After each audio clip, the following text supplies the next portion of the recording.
is just your dad. But walid, that's used in Quran, is your biological father. And walida, your biological mother. And umman, anybody you want to call mom, whoever the guardian is in your home. But there may not necessarily be your birth mother.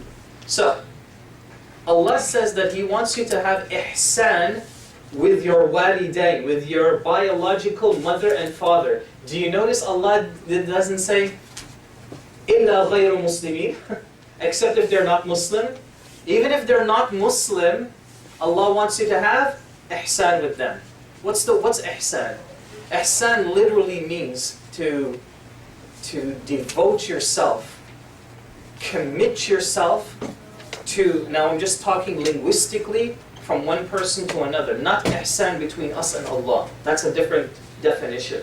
But between you and I, for me to have ihsan with you, is that I am always committed to making you happy.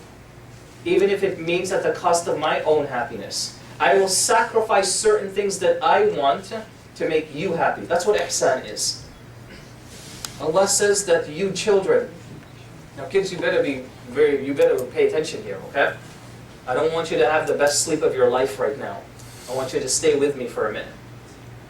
When Allah tells you to have ihsan with your parents, that means even if you don't like what they expect from you, just do it and make them happy.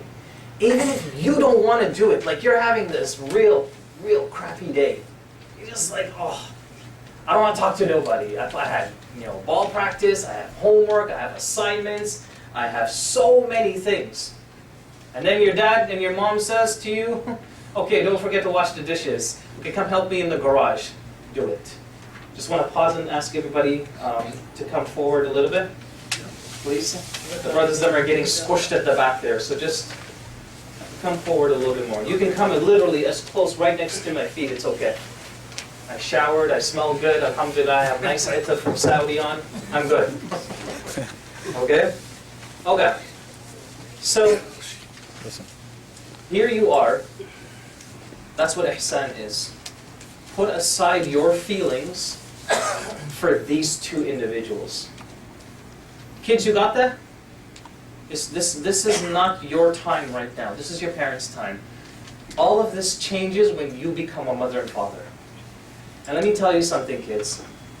If you think your parents are difficult right now, they don't let you go out for Halloween, they don't let you go to Wonderland when you want to go to Wonderland, they don't let you go out with your friends, they don't let you do stuff, you can't get to play video games more than 7 hours a day, they restrict it to 6, and you're really upset about that. Well, let me tell you something. One day when you become a parent, and you have your own kids, I promise you, you remember this, you're going to be more strict with your own kids than how your parents are with you. Because you're not going to want them, your kids, to do the things that you used to do with mom and dad. So if you're sneaking around behind your parents' back right now, there's a da'if hadith, but the Prophet ﷺ said, the wisdom is authentic, كَمَا تُدِينُ تُدَانُ. Whatever goes around, comes around. Memorize it, كَمَا تُدِينُ تُدَانُ.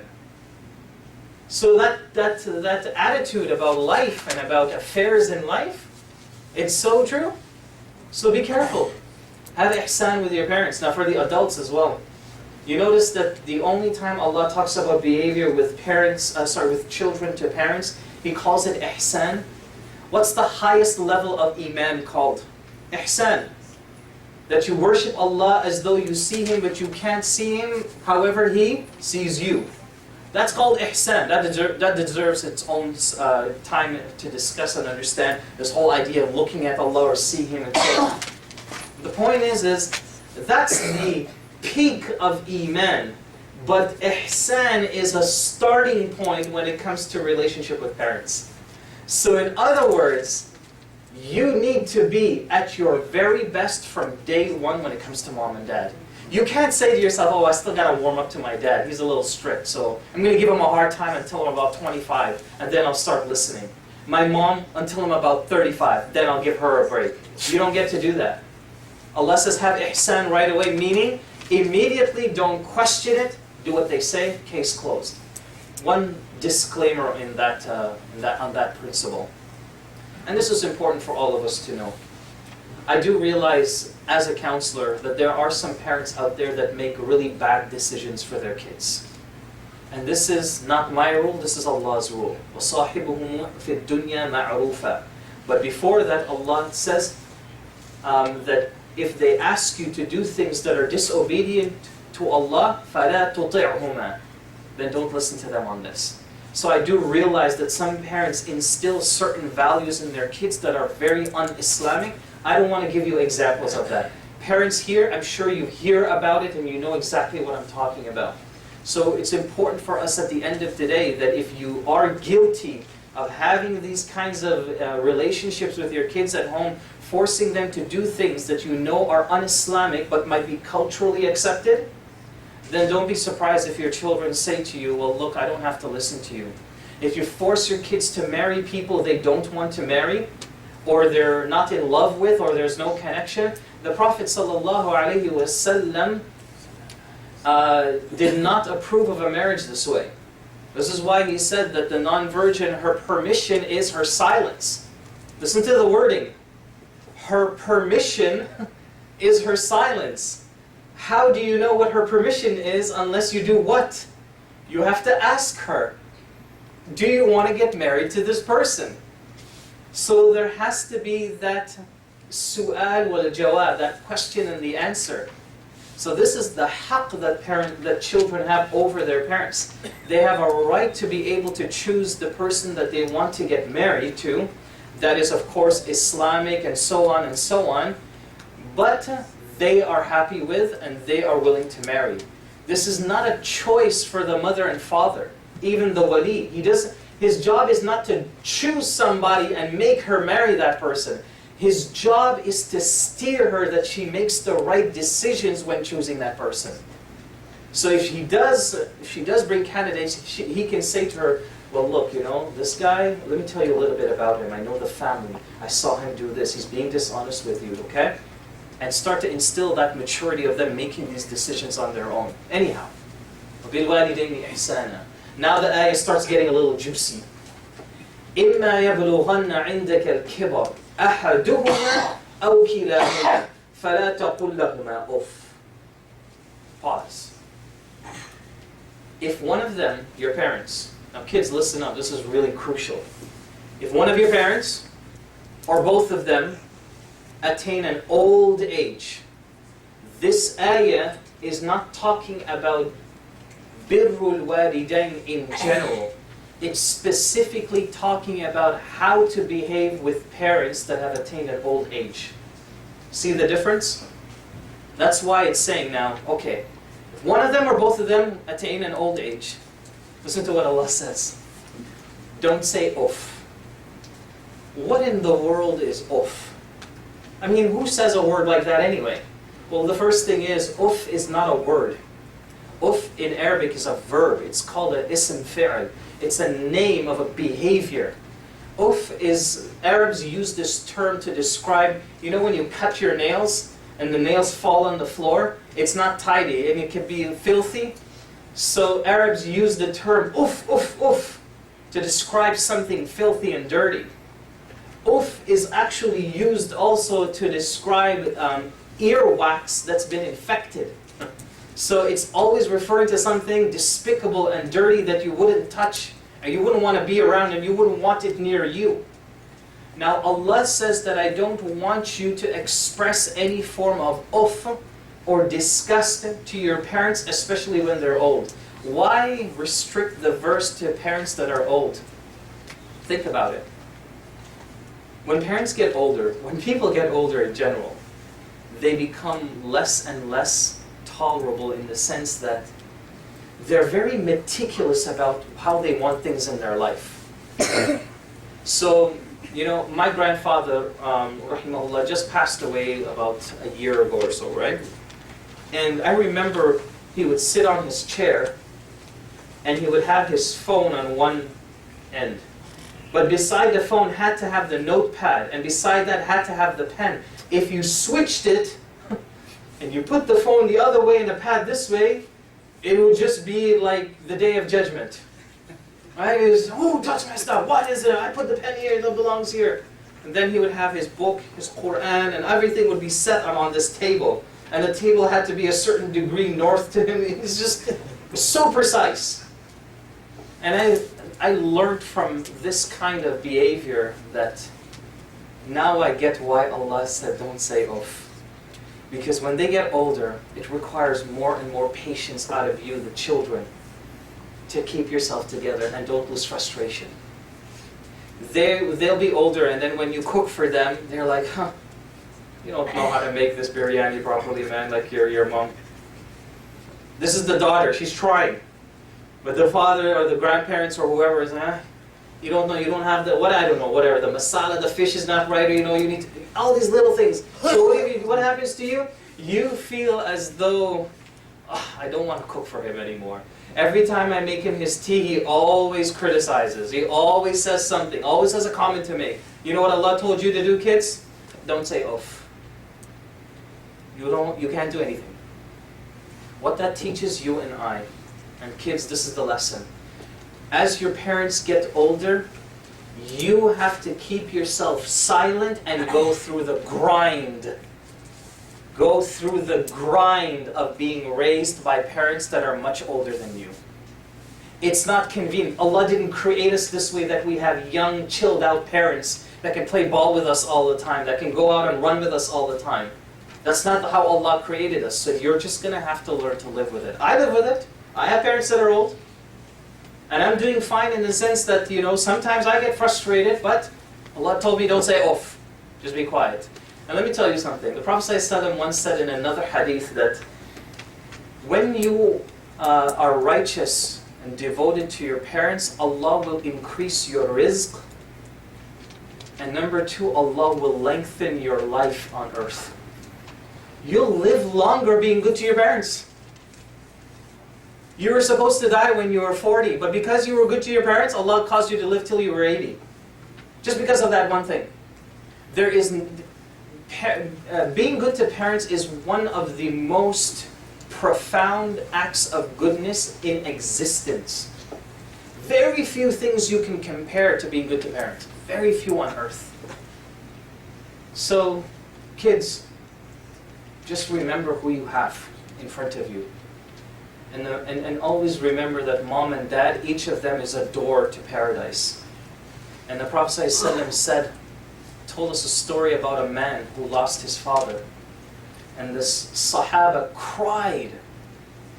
And he cried so much, and the others, they asked him, why are you crying so much? Is it because your dad just died? He says, I'm not crying because my father died.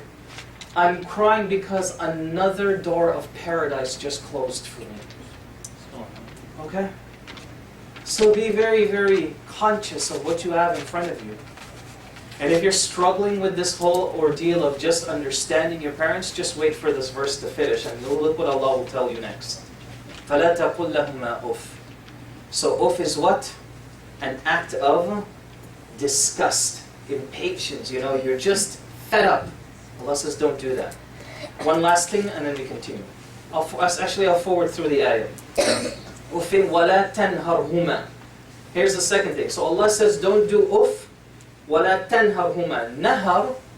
Nahar is when you're in the swimming pool and you splash the water with your hands. And you notice how the water will splash in your face, so you're just like this?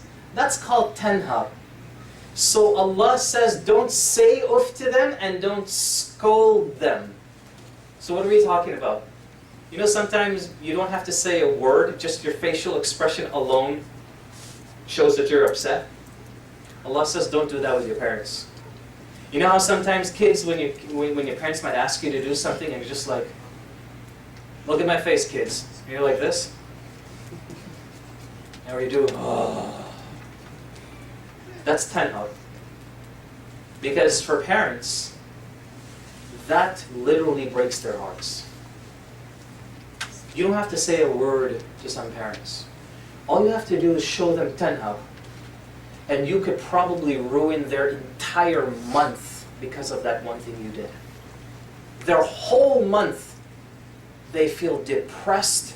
They're crying by themselves in their closets, in their bedrooms. When you're fast asleep and you got the latest iPhones they bought you, you got all the gadgets in the world, you're happy and you're chilling. But because you showed them tanha, they're emotionally moved and hurt just because they had asked you to do a chore or they had asked you to do something and you didn't want to do it. That's what Allah says. Don't do that to them. وَقُلْ لَهُمَا قَوْلًا كَرِيمًا, and actually say words of kindness. So even if you don't want to clean your room and you're tired, so Allah is saying say words of kindness. So even if it's fake, okay Dad, I'll get it done. I'll get it done, inshallah. Okay, I'll do it. Even if they make fun of how you dress or how bad your biryani tastes, it's okay, I'll try to make it better next time. It's incredible. Who do we behave like that with on earth besides parents? Who do you do that with? No one. Not even the president of your companies or countries, you behave this way. If anybody rubs you the wrong way, you'd show that emotion to them and say, hey, look, I don't like the way you talk to me. But not parents. You don't have the right to do that with them. Allah says, swallow your pride.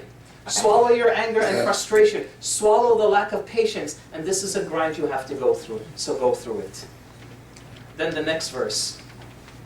Allah Azza wa Jal continues, وَقُلْ لَهُمْ قَوْلًا كَرِيمًا وَاخْفِضْ لَهُمَا جَنَاحَ الذُّلِّ مِنَ الرَّحْمَةِ وَقُلْ رَبِّ ارْحَمْهُمَا كَمَا رَبَّيَانِي صَغِيرًا. The only part that I want to share with you, because of the time I want to share with you, is just a conclusion. وَقُلْ رَبِّ ارْحَمْهُمَا كَمَا رَبَّيَانِي صَغِيرًا. This ayah is about the children to lower their wings of mercy and humility to their parents. Because you're making a dua to Allah, oh Allah, take care of them because they used to take care of me when I was a kid. What does that mean? Lower your wings of mercy and humility? This is what it means. You know, a lot of the parents here, and I'm going to put you on the spot, don't take this personally, it's just to bring clarity to the young people. You know, sometimes I have to speak in a certain tone because they understand it, not you. So just bear with me if this sounds a bit strange or if you get offended. Wallahi, I don't mean anything personal by it. It's just their language. You know how some parents can't speak English well? They have real powerful accents. And no matter how many years they live in Canada or North America, it just doesn't go away. You know what some kids like to do about that? They make fun of it. And if they don't make fun of it, guess what they do? In their brain, they categorize you lower than them. Because they came to Canada, they can pronounce the INGs of every word, they have the degree, they have the PhD, but you back home, all you did is use to milk the cows and grow the rice in the field. That's all you did. So they automatically feel as though they are somewhat more superior than you. So if this is not addressed early, then what these kids start to develop is a sense of loss of respect for their parents. They look down at you like, you really don't know. Mom, you don't understand the weather. Mom, don't make me wear that thick jacket. You don't know. Did you watch the weather? Did you see what's going on? My friend's a meteorologist, so he knows what he's talking about. Mom, you don't know anything.